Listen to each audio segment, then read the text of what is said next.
16. Iya, tepuk tangan kawan. Ya.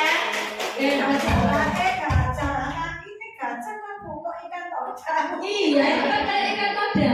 Iya, itu kan ikan toda. Iya. Jadinya ada berapa? 16. Iya. Oh iya, sudah hebat tadi ya. Ya. Oke. Nah, hari ini tadi saya bilang kita tentang budaya positif. Sebelum saya menjelaskan lebih jauh tentang budaya positif, kalau menurut teman-teman budaya positif itu gimana sih? Budaya yang harus dijaga. Oh, budaya yang harus dijaga. Oke. Mungkin ada lagi budaya positif?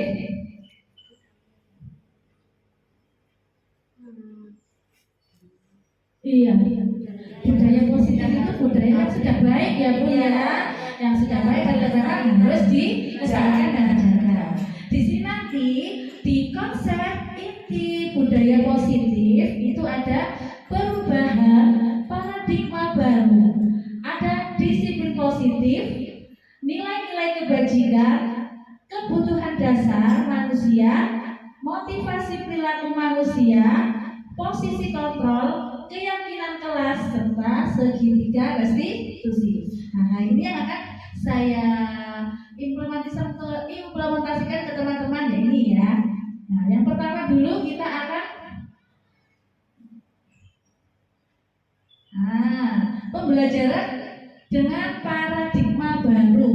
Pembelajaran dengan paradigma baru merupakan pembelajaran yang dirancang berdasarkan prinsip berdiferensiasi sehingga para peserta didik belajar sesuai dengan kebutuhannya berdasarkan tahap perkembangan sesuai teori psikologi modern untuk mewujudkan profil pelajar Pancasila.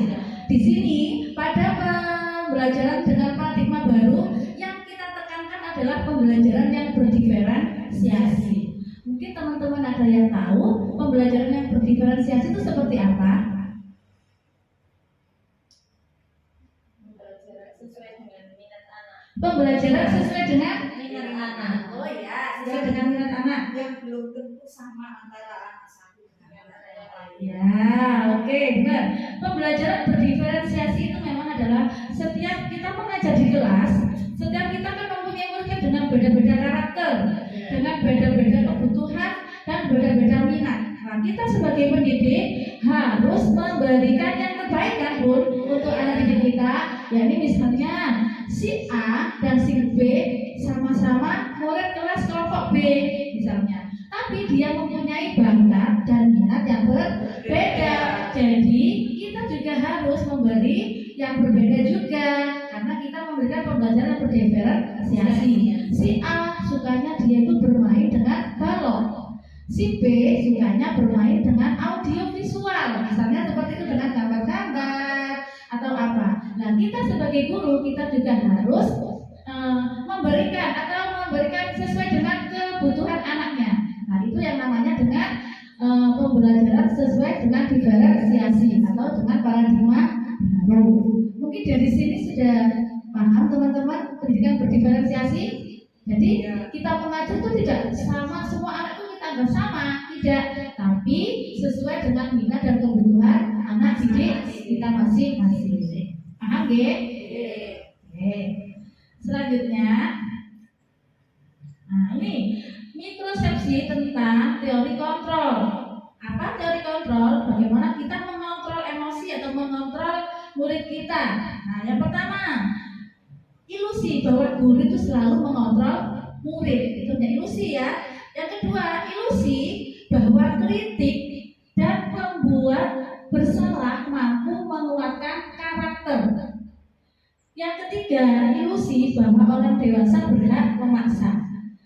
Dan selanjutnya, ilusi bahwa semua penguatan itu positif. Yang pertama, ilusi bahwa guru mengontrol murid. Memang guru itu mengontrol murid, tapi tidak sepenuhnya, karena murid juga butuh yang namanya merdeka. Ya, jadi tidak kita memang mengontrol, tapi tidak yang terlalu kayak kita menggenggam pasir. Kalau pasir kalau kita genggam pasti akan jatuh, tapi juga kita kasih kelonggaran seperti itu. Terus ilusi bahwa kritik dan rasa pembuat bersalah mampu menguatkan karakter. Misalnya, dengan kita punya murid, dia itu sering datang terlambat. Nah, dengan tuh mengkritik dengan rasa membuat bersalah itu seperti ini. Kamu gak kasihan ya sama guru, kamu kok datang terlambat sekali. Otomatis murid kita kan akan merasa, iya kasihan ya bu guru. Nah, itu apakah itu mampu menguatkan karakter anak didik kita? Mampu. Bisa juga sesuai dengan kondisi, tapi setidaknya kita jangan sampai membuat murid kita tuh merasa bersalah. Kita harus menimbulkan kesadaran dia itu muncul dari diri dia sendiri, seperti itu. Terus ilusi bahwa orang dewasa itu berhak memaksa. Nah, ini kan mesti enak jadi orang dewasa terus besar kayak anak memaksa nyuruh-nyuruh kan, seperti itu anak-anak itu. Mungkin karena setiap harinya anak-anak melihat seperti itu, ya. Nah, ilusi bahwa semua penguatan itu positif. Selanjutnya, nah ini kita akan mengubah paradigma tadi. Setelah kita belajar tentang ilusi tadi, kita akan merubah paradigma stimulus respon ke pendekatan, yakni stimulus respon. Kelihatan ya? Stimulus respon. Realitanya yang pertama, realitas kebutuhan kita itu sama kan? Kita butuh makan, kita butuh minum, kita butuh untuk dilindungi, itu sama, anak juga sama. Tapi teori kontrolnya, realitas kebutuhan kita itu berbeda. Misalnya yang pertama, porsi makan saya dengan porsi makan Bu Tati mungkin kan sudah berbeda. Itu kan teori kontrolnya. Tapi kalau stimulus responnya sama. Yang kedua, semua orang melihat hal itu sama. Kita misalnya melihat papan tulis, kita melihat sama, semuanya kan itu papan tulis. Tapi untuk teori kontrolnya, setiap orang memiliki gambaran yang berbeda. Saya melihat papan tulis ini, papan tulis ini bagus, tapi belum tentu katanya berarti papan tulis ini bagus. Ya, itu kan yang membedakan. Yang ketiga, kita mencoba orang agar berpandangan sama dengan kita. Nah, tadi ini papan tulis ya, kita tuh mencoba berpandangan sama, ini papan tulis. Tapi menurut teori kontrolnya, kita berusaha memahami pandangan orang lain tentang dunia, kan berbeda juga. Yang selanjutnya, perilaku buruk dilihat sebagai suatu kesalahan. Misalnya ada anak datang sekolah terlambat, kita melihatnya pasti suatu kesalahan.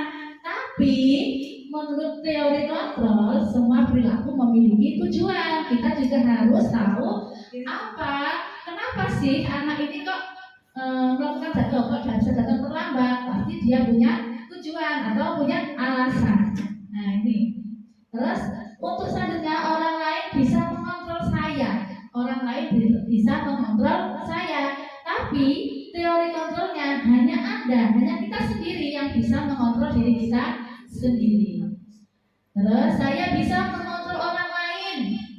Nah, tapi untuk teori kontrolnya Anda tidak bisa mengontrol orang lain karena yang bisa mengontrol adalah diri sendiri. Pemaksaan ada pada saat bujukan yang gagal. Kalau kita murid kita nangis misalnya, kita membujuk, tapi ternyata dia nggak mau. Pasti jangan kan memaksa ya, ya wadah. Ini semuanya mau ya besok kalau anak-anak apa yang bereaksi, ya gimana? Maksa seperti itu. Padahal kesabaran dan konsekuensi menciptakan pilihan-pilihan baru, ya. Terus model berpikir memang, yes.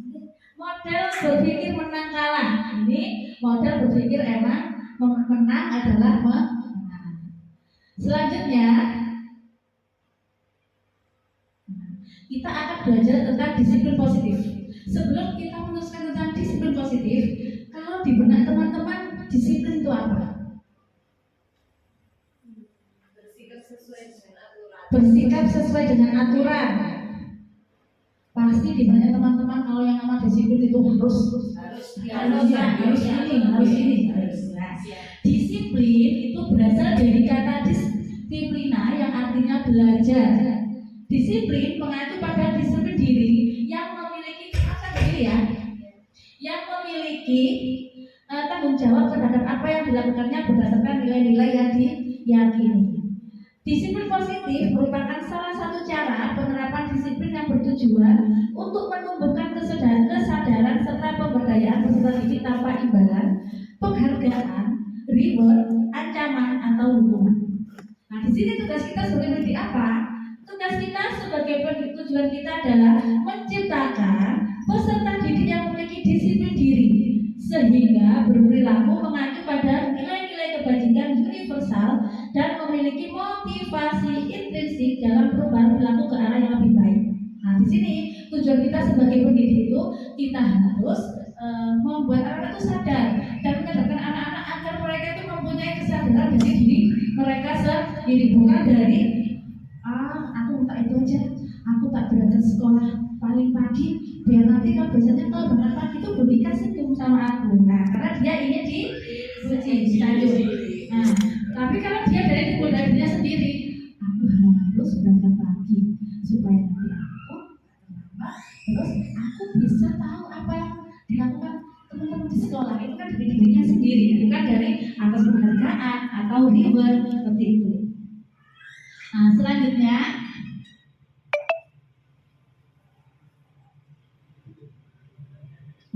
di sini yang disiplin tadi itu ada beberapa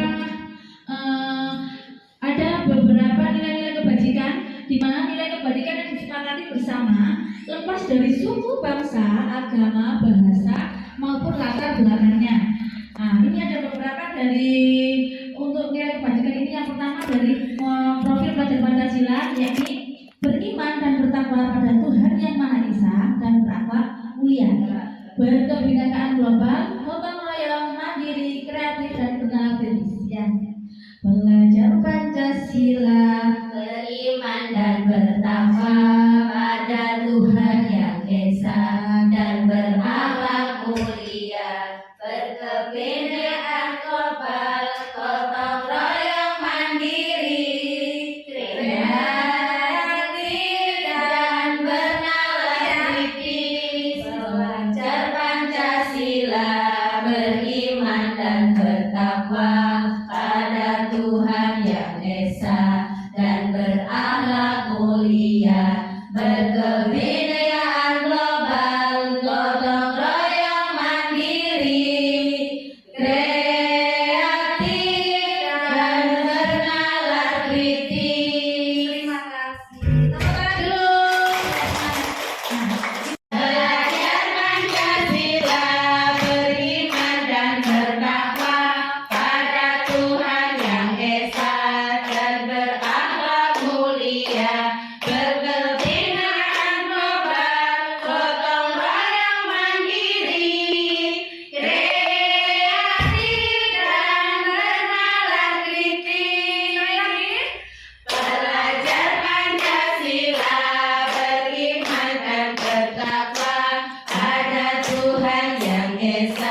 Sebelum mulai belajar anak-anak diajak berdoa dulu. Ya.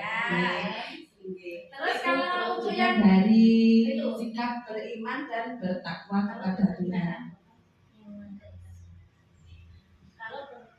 Kalau berkebinekaan global dengan menghafal Pancasila, Ya. bagian dari mulai pembelajaran anak-anak. terus untuk yang gotong royong bersama-sama membersihkan kelas, aja terus bermain bersama-sama, membereskan permainannya bersama-sama ke tempat permainan. kalau mandiri Bun Untuk yang mandiri, iya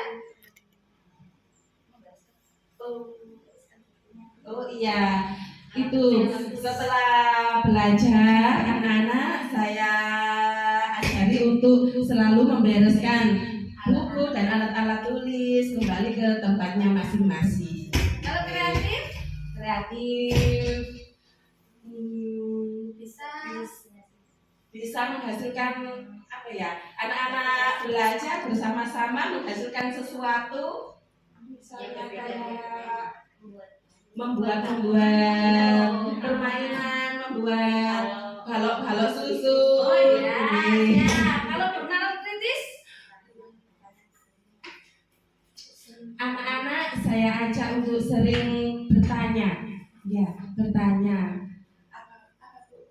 refleksi, Oh, refleksi. refleksi. Anak-anak saya tanya, saya suruh bertanya balik kepada saya, gitu Bunda. ya. Terima kasih Bu Dika.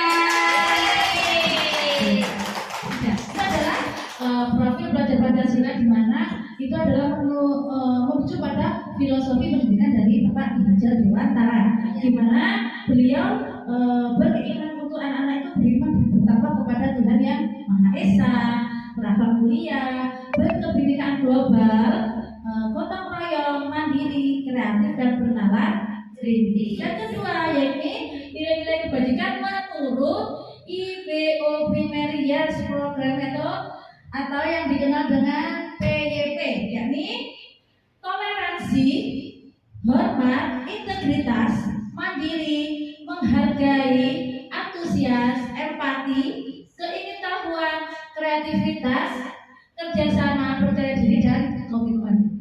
Sedangkan kalau menurut keterampilan hidup atau life skill menyebutkan bahwa nilai-nilai kebajikan dapat berupa dapat dipercaya, lurus hati, pendengaran yang aktif, tidak merendahkan orang lain dan memberikan yang terbaik dari diri.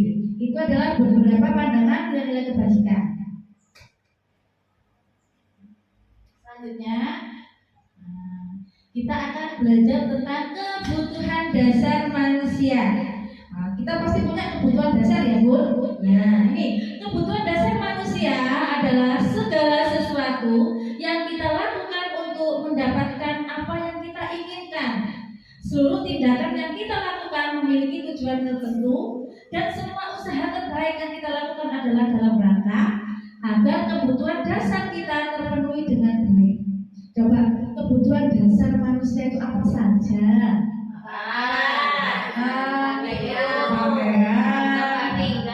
Tempat tinggal, uang, iya pasti. Kebutuhan dasar manusia itu ada 5, Bu. Kebutuhan dasar manusia itu ada 5. Apa saja kan kebutuhan dasar manusia itu? Nih, 5 kebutuhan dasar manusia. Yang pertama, kebutuhan dasar dalam bertahan hidup, seperti makan, minum, pakaian, tempat tinggal, keamanan dan kesehatan. Ya, kita semua pasti butuh ini, kebutuhan dasar bertahan hidup. Kalau kita nggak makan pasti lapar. Nah, terus yang kedua, kasih sayang dan rasa diterima, seperti rasa diterima, diperdulikan, berbagi, kerjasama, menjadi bagian dalam suatu kelompok. Yang ketiga yaitu kebutuhan akan penguasaan, yakni seperti harga diri, keinginan untuk dianggap, memimpin, berprestasi berprestasi, diakui dan didengar pendapatnya.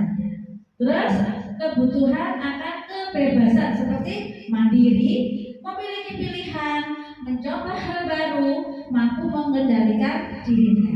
Dan yang terakhir yakni kebutuhan akan kesenangan seperti bermain, humor, antusiasme dan tertawa. Jika 5 kebutuhan dasar manusia ini salah satunya tidak terpenuhi, apa yang akan terjadi? Misalnya dalam diri anak didik kita, di antara 5 kebutuhan dasar ini dia tidak terpenuhi dalam kasih sayang dan rasa diterima, apa yang akan terjadi? Jika dia rasa kasih sayang dan tidak diterimanya itu nggak ada. Satu contoh seperti murid saya di kelompok A. Nah, murid saya di kelompok A ada yang namanya Gibran. Nah, ini Gibran ini memang apa ya? Dia itu sehari-harinya diasuh oleh orang tua laki-laki karena orang tua perempuannya dia bekerja di Surabaya. Kenapa saya bilang dia itu kurang akan kebutuhan kasih sayang dan rasa diterima? Dari apa kita bisa melihatnya? Dia itu kalau diajak ngomong itu tidak bisa jawab, sulit, padahal dia itu bicaranya banyak, tapi kalau diajak ngomong diam saja. Setelah itu dia itu kalau mau apa-apa itu bentak-bentak seperti itu. Dan kita sebagai guru kita juga harus mencari tahu kan, apa sih kenapa kok anak didik kita yang ini tuh seperti ini, kan seperti itu. Nah, di sini ternyata saya telusuri dia itu kan diasuh oleh ayahnya. Dia tuh kurang kasih sayang dari seorang ibu. Otomatis kalau orang laki-laki terus dia punya adik juga, kan kalau ngomong kan berkata, ayo gini. Saya pernah mencoba. Kalau dia itu saya bilangi dengan cara yang halus, Mas Gibran mau apa? Dia ternyata mau. Dia itu ternyata mau ngomong. Ini Bu Guru itu lah. Di situ saya bisa menyimpulkan, oh mungkin dia ini kurang kasih sayang. Dia kurang kasih sayang dari sosok seorang ibu karena dia setiap harinya sama seorang ayah. Nah, jadi kalau kita punya murid yang ekstra, aktif sekali, kita harus tahu kebutuhan dasar apa yang kurang dari murid kita tersebut. Kita nggak harus menjustis, masya Allah, jadi dia pada ini kok gini. Tapi kita juga harus mencari tahu kebutuhan dasar apa yang kurang dari anak tersebut. Jadi kita sendiri saja, dari kita sebagai guru. Jadi kan kalau sekarang lagi zamannya itu yang tua yang lebih menggoda. Kenapa? Sekarang musiknya senang. Senang dibaca. Kalau yang tua-tua itu yang senang kan malah itu. Jadi kita tahu kebutuhan dasar apa yang kurang dari mereka. Mungkin mereka kan jenuh ya. Kita semua tuh jenuh di rumah dengan seakan kerjaan kita jenuh. Jadi dia meluapkan kesenangannya dengan senang, dengan seperti itu. Jadi jangan dianggap itu salah. Karena apa? Karena itu adalah salah satu bentuk protes dari dirinya untuk memenuhi kebutuhan dasarnya. Seperti itu. Dari kebutuhan dasar ini sudah paham teman-teman? Insya Allah sudah ya. Kita lanjutkan. Sekarang motivasi perilaku manusia. Motivasi perilaku manusia itu ada 2, yaitu motivasi intrinsik dan motivasi ekstrinsik. Kalau motivasi intrinsik itu motivasi dari diri sendiri, kalau ekstrinsik dari luar. Yang dari luar itu apa? Untuk menghindari ketidaknyamanan atau berjuang, untuk mendapatkan imbalan penghargaan dari orang lain. Itu adalah motivasi ekstrinsik. Kayak tadi murid kita itu tidak datang duluan. Biasanya kalau datang duluan itu dikasih buku hadiah. Nah, dia tuh dari datangnya itu bukan karena dari dirinya sendiri, tapi karena ingin hadiah. Nah, kalau untuk kalau untuk motivasi intrinsik untuk menjadi orang yang kita inginkan, dia itu menghargai dirinya sendiri dari dalam diri dia sendiri. Menurut teman-teman,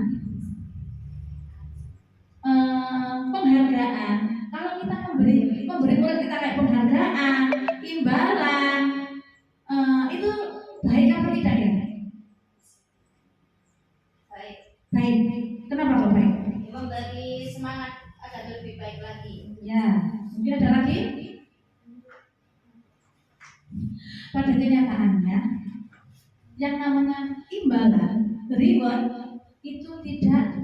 itu akan merusak moral anak didik kita. Kenapa? Ya sesuai dengan keadaan. Nanti bisa jadi dengan dia itu kalau mau melakukan apa-apa itu hanya mengharapkan imbalan, hanya mengharapkan penghargaan, bukan dari diri dia sendiri, bukan dari intrinsik dia sendiri. Seperti itu. Apakah itu tidak akan memotivasi anak itu? Kalau saya dapat hadiah berarti saya harus lebih semangat, lebih Ya. giat lagi. Untuk memotivasi memang iya, tapi kadang pemikiran anak itu tidak sama. Ada yang seperti itu, ada juga yang aku gak mau, aku nggak dikasih guru hadiah. Terus ada yang aku tak mau, biar aku dikasih guru hadiah. Dan pada akhirnya dia akan ketergantungan. Dia akan ketergantungannya seperti apa? Aku tak melakukan gini aja, biar dikasih guru hadiah. Tapi bukan dari diri dia sendiri, bukan dari kesenangan dia sendiri. Ada istilahnya itu ada apa ya? Ada dorongan agar dia mendapat reward, hadiah atau harga. Mungkin ada yang lain yang beda pendapat mungkin? Sudah. Kita lanjut ya.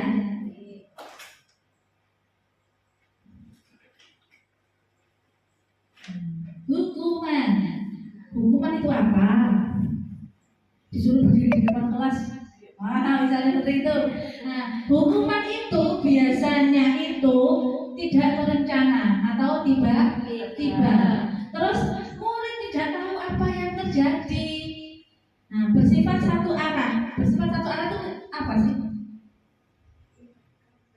Dia yang menghukum hanya gurunya saja, dia nggak tahu seperti itu. Terus berupa hukuman itu bisa berupa fisik atau psikis. Kalau fisik kayak tadi, ayo kamu berangkat sekolah terlambat, kamu lari-lari mengelilingi lapangan 3 kali, itu hukuman fisik. Kalau hukuman psikis bisa dari mulut, bisa dari ucapan kita.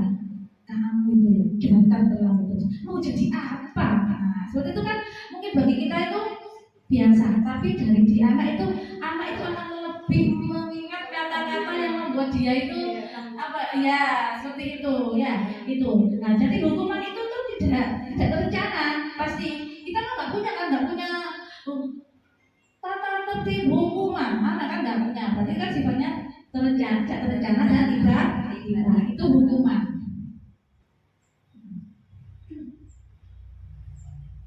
Nah, yang kedua yakni konsekuensi. Kalau konsekuensi ini terencana, kita sepakati bersama. Teman-teman, kita membuat itu ya kesepakatan. Nah, nanti kalau datang terlambat gimana? Nah, itu namanya konsekuensi karena kita sudah membuat kesepakatan. Terus murid tetap dibuat tidak nyaman, tetap nggak nyaman kan? Habis itu setiap guru selalu memonitor murid. Nah ini tadi siapa yang terlambat tadi? Siapa yang terlambat? Nah seperti itu, gurunya kan selalu memonitor. Itu konsekuensi. Beda ya sama hukuman. Kalau hukuman tadi itu tidak terencana. Selanjutnya yakni restitusi. Nah, kalau restitusi itu apa? Proses menciptakan kondisi bagi murid untuk memperbaiki kesalahan. Proses kolaboratif yang mengajarkan murid untuk selalu mencari solusi sendiri. Nah, untuk ini restitusi.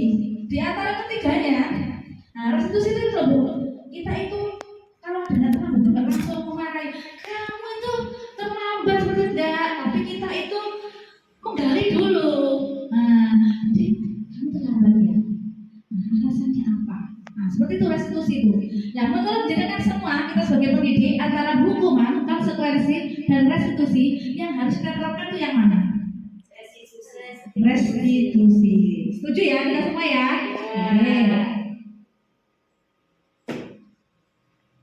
Selanjutnya, ini 5 posisi kontrol guru. Kita sebagai guru kita mempunyai 5 posisi kontrol. Yang pertama, posisi kontrol kita adalah sebagai penghukum. Yang kedua, pembuat rasa bersalah. Yang ketiga, sebagai teman. Yang keempat, pemantau. Dan yang kelima, sebagai manajer. Sebelum saya ulas satu persatu, kalau menurut teman-teman yang paling baik itu kita sebagai apa?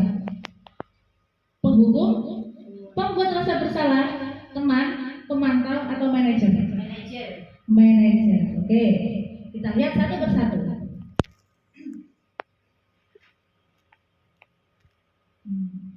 Ini contoh penerapan 5 posisi kontrol guru. Siswa selalu datang terlambat ke sekolah.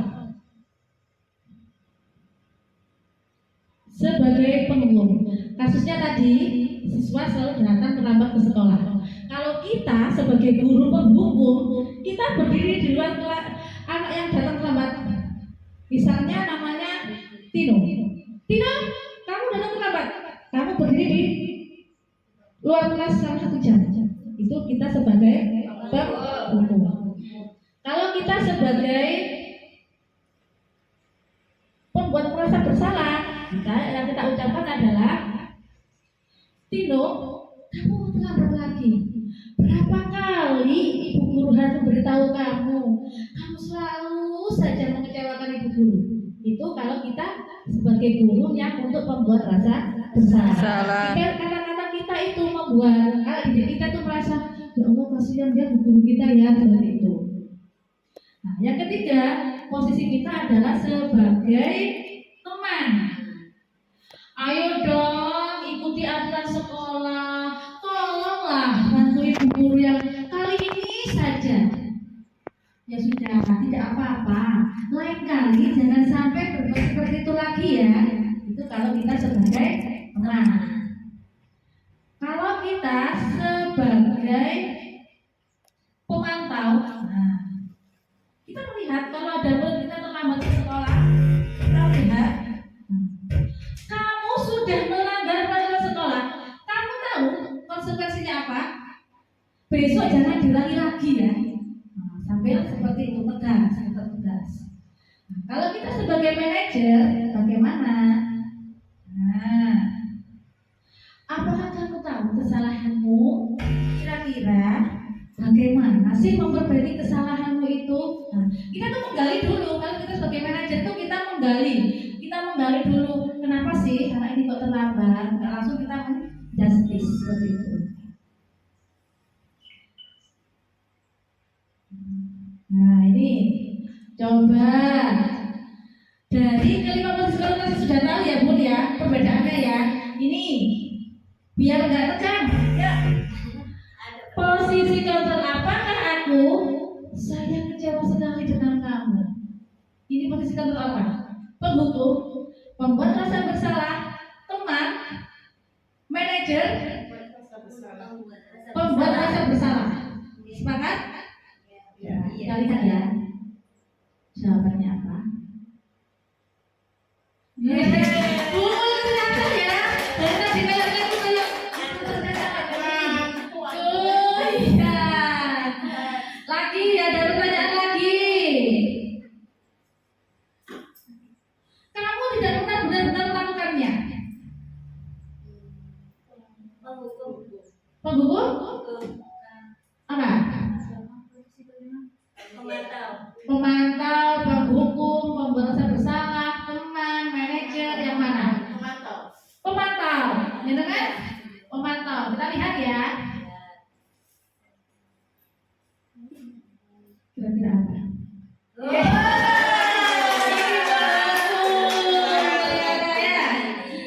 Pertanyaan selanjutnya.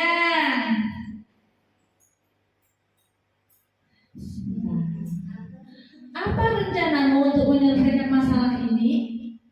Manajer. Kita lihat. Iya. Iya, manajer. Masih hafal ya. Iya. Apalagi ada lagi satu lagi pertanyaannya. Ayolah melakukan teman. Oke, kita lihat. Apakah jawabannya?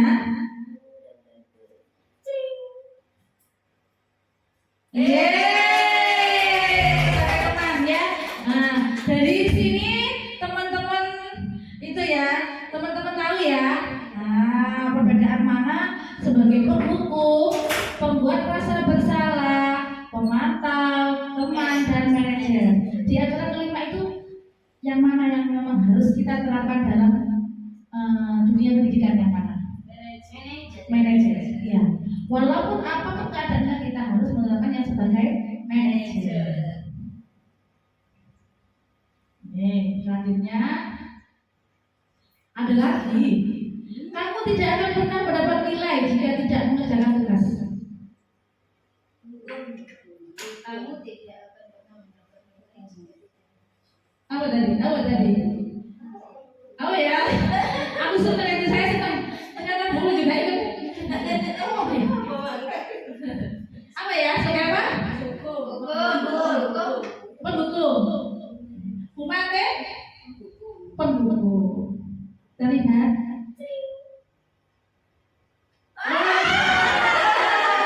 Ternyata jawabannya adalah sebagai pengantar. Tidak apa-apa, terima kasih. Apa ya?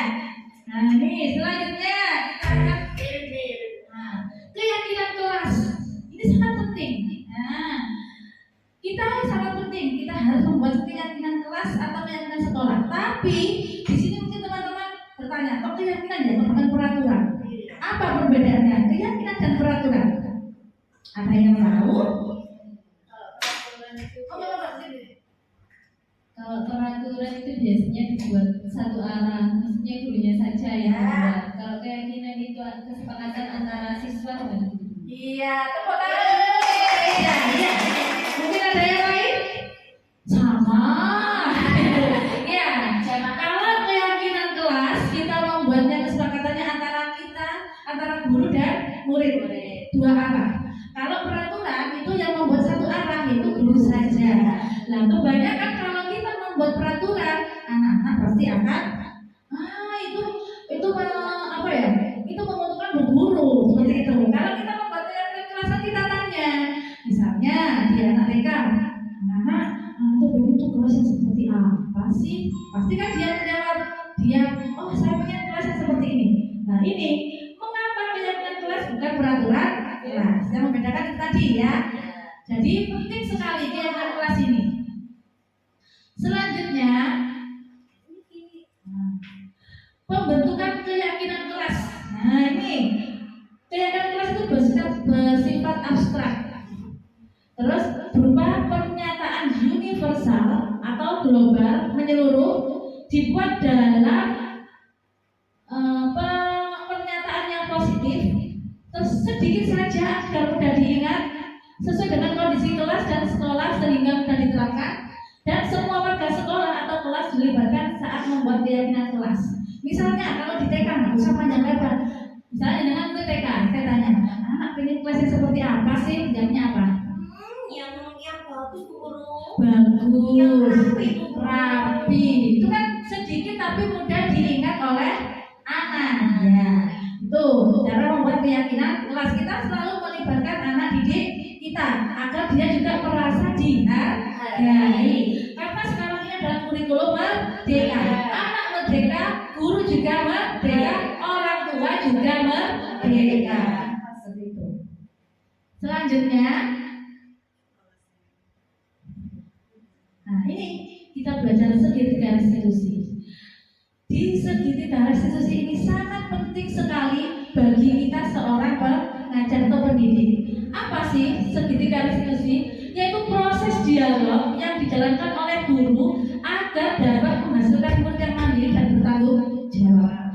Kita pasti tidak memungkiri di semua sekolah pasti ada yang namanya murid bermasalah. Bagaimana cara kita menyikapi? Apa kita lari ke penghukum? Apa kita lari sebagai pemantau? Nah, yang paling bagus adalah kita menyelesaikan dengan cara segitiga restitusi. Yang pertama, kita menstabilkan identitas dulu.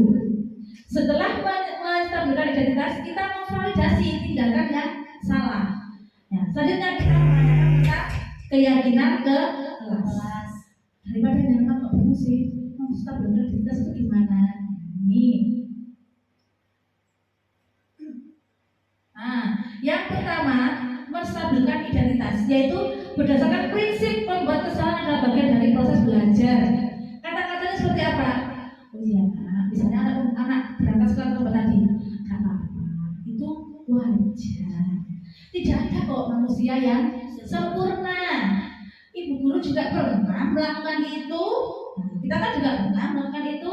Ibu guru tidak mau mencari siapa yang salah, tapi kita bersama-sama mencari solusi untuk permasalahan ini. itu, kamu juga berhak kok merasa seperti itu. Ini kita menstabilkan identitas anak dulu. Kita membuat kesalahan bagian dari proses. Kita tuh menanamkan kepada anak kalau kesalahan itu adalah bagian dari proses. Yang kedua, yakni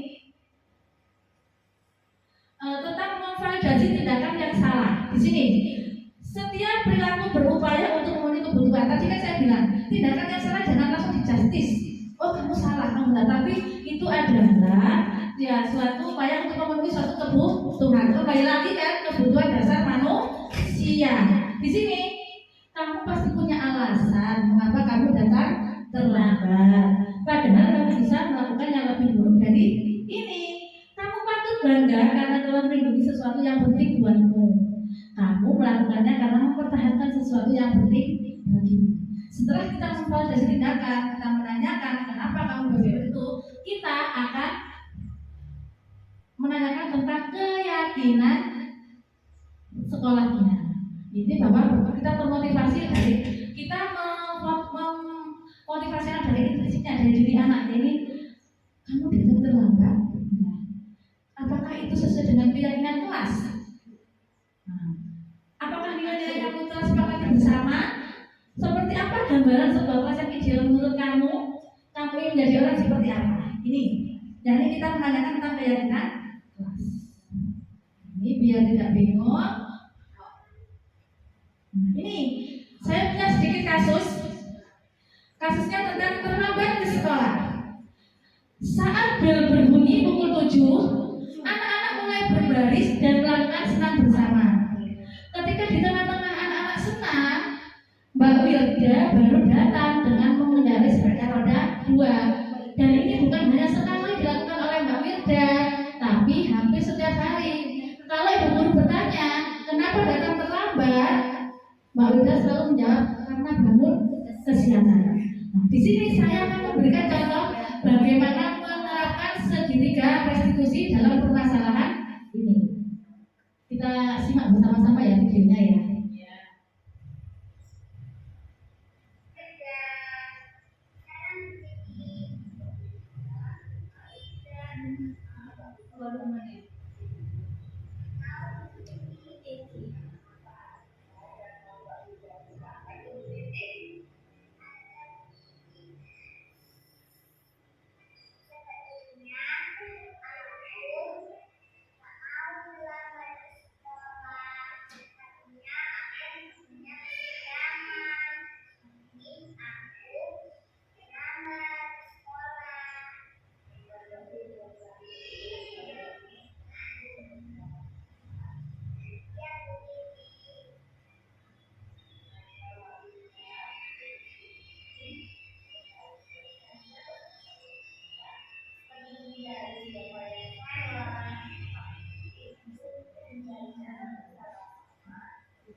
memasak ya Mbak Beda ya. Jadinya Mbak Beda kan nggak mau pagi-pagi sekali, ya kan? Tapi menurut itu ada caranya agar Mbak Beda bisa menghargai orang lain, anak keluar lagi. Menurut Mbak Beda bagaimana? Ya seperti Mbak Beda punya ide tak bagaimana caranya agar Mbak Beda nggak keluar lagi ke bawah? Saya akan awal.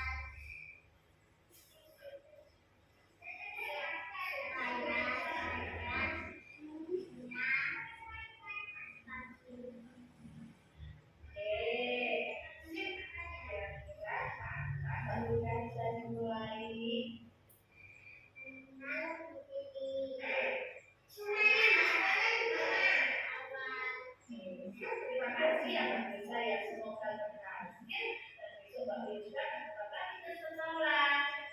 Sekarang Mbak Beda boleh kembali ke kelasnya Mbak Beda. Terima kasih ya.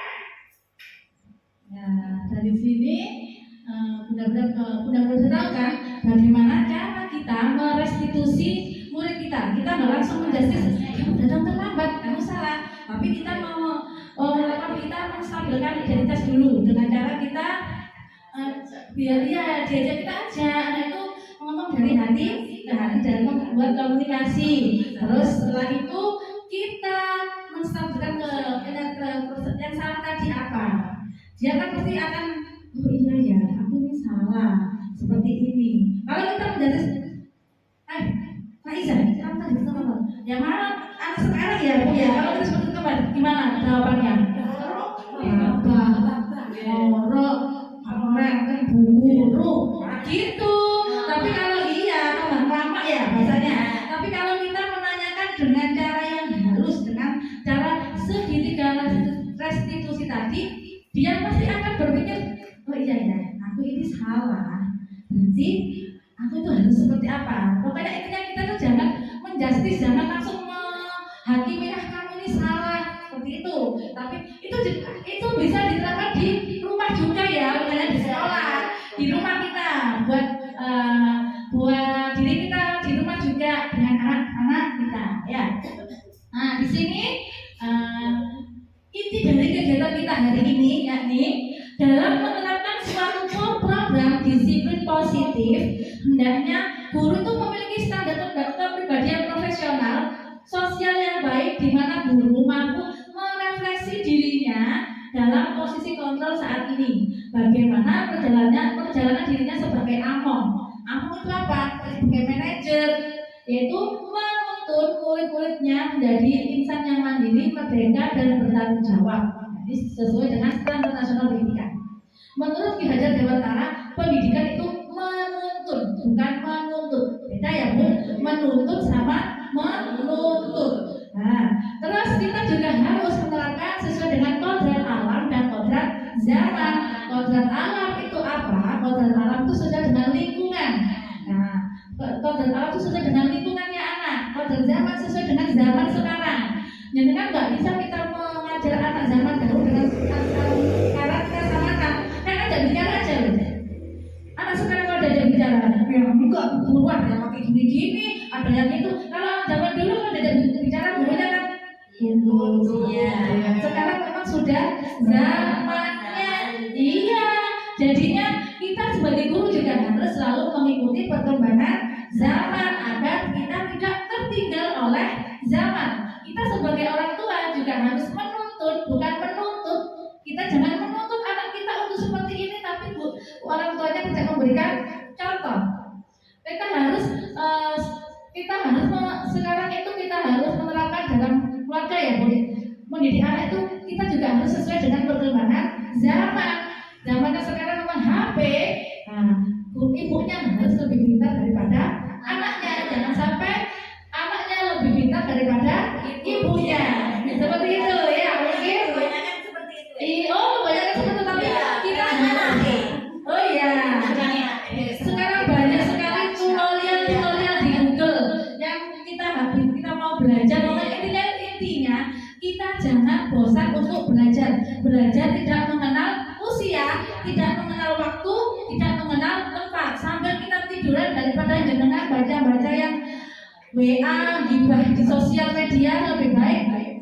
Nah, itu cari cara mengajarkan anak seperti ini sambil tiduran. Ya, daripada kan kita sekarang itu lagi booming gibah di sosial media. Ya, nah itu nggak apa-apa. Ya, mungkin dari sini dari awal sampai akhir tadi teman-teman ada yang ditanyakan?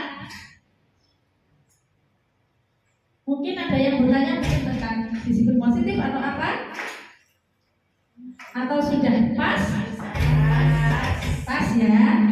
Alhamdulillah, saya juga mohon terima kasih kepada teman-teman karena bersedia meluangkan waktunya pada siang hari ini di saat kita punya kesibukan masing-masing yang sangat luar biasa. Terima kasih dengan semua adalah guru-guru hebat yang ada di Indonesia yang mencetak dan mencerdaskan anak didik untuk meraih masa depan yang lebih baik. Dan mudah-mudahan kegiatan kita pada siang hari ini membawa manfaat dan keberkahan untuk kita semua.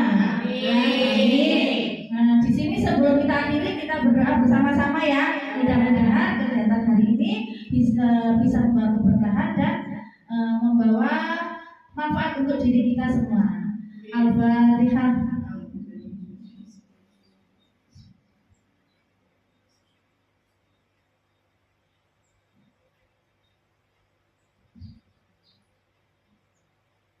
Ya, sebelum diakhiri, boleh dong Bu Tati berdiri depan sini nyanyikan lagu pelajar Pancasila sama teman-teman. Ayo, Bu Tati yang itu, Bu Tati.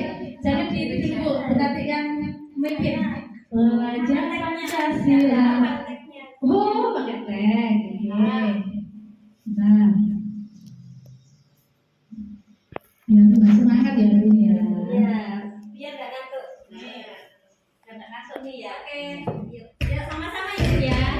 Yuk kita mulai 1, 2, 3. Belajar Pancasila, beriman dan bertakwa pada Tuhan Yang Esa dan berakhlak mulia, berkebinekaan global, gotong royong mandiri, kreatif dan bernalar kritis. Pelajar Pancasila, beriman dan bertakwa pada Tuhan Yang Esa dan berakhlak mulia, berkebinekaan global, gotong royong mandiri, kreatif dan bernalar kritis. Tepuk tangan dong Bu Tati. Nah. Oh ya, itu tadi. Terima kasih Bu Tati, terima kasih Bu Haji Ul, Bu Sunarti, Bu Bati, dan guru-guru yang lainnya. Saya mengucapkan terima kasih karena pada siang hari ini bisa meluangkan waktunya. Ya.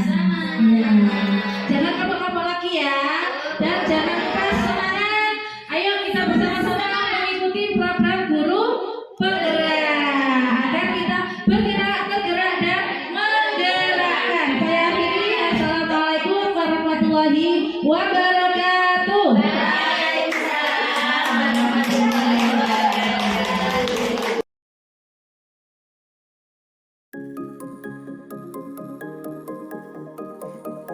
Halo,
kelompok B.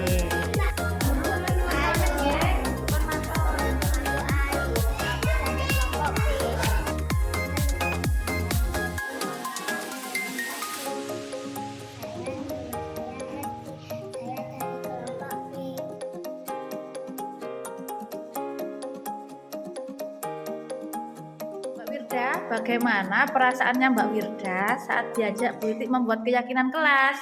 Senang, Bu. Jesi, bagaimana sih perasaannya Mbak Jesi saat diajak Bu Itik membuat keyakinan kelas? Senang? Senang, Bu. Mas Rafa, bagaimana perasaan Mas Rafa saat diajak Bu Guru membuat keyakinan kelas? Senang. Senang. Mbak Ais, bagaimana perasaannya Mbak Ais saat kemarin diajak Bu Itik membuat keyakinan kelas? Senang sekali. Mbak Esti, bagaimana perasaan Mbak Esti waktu diajak Bu Itik membuat keyakinan kelas? Senang sekali. Mbak Wirda, apakah menurut Mbak Wirda membuat keyakinan kelas itu penting? Penting, Bu. Apakah menurut Mbak Jesi membuat keyakinan kelas itu penting? Penting. Mas Rafa, apakah menurut Mas Rafa membuat keyakinan kelas itu penting? Penting. Penting. Mbak Ais, apakah menurut Mbak Ais membuat keyakinan kelas itu penting? Iya. Apakah menurut Mbak Hesti membuat keyakinan kelas itu penting? Sangat penting.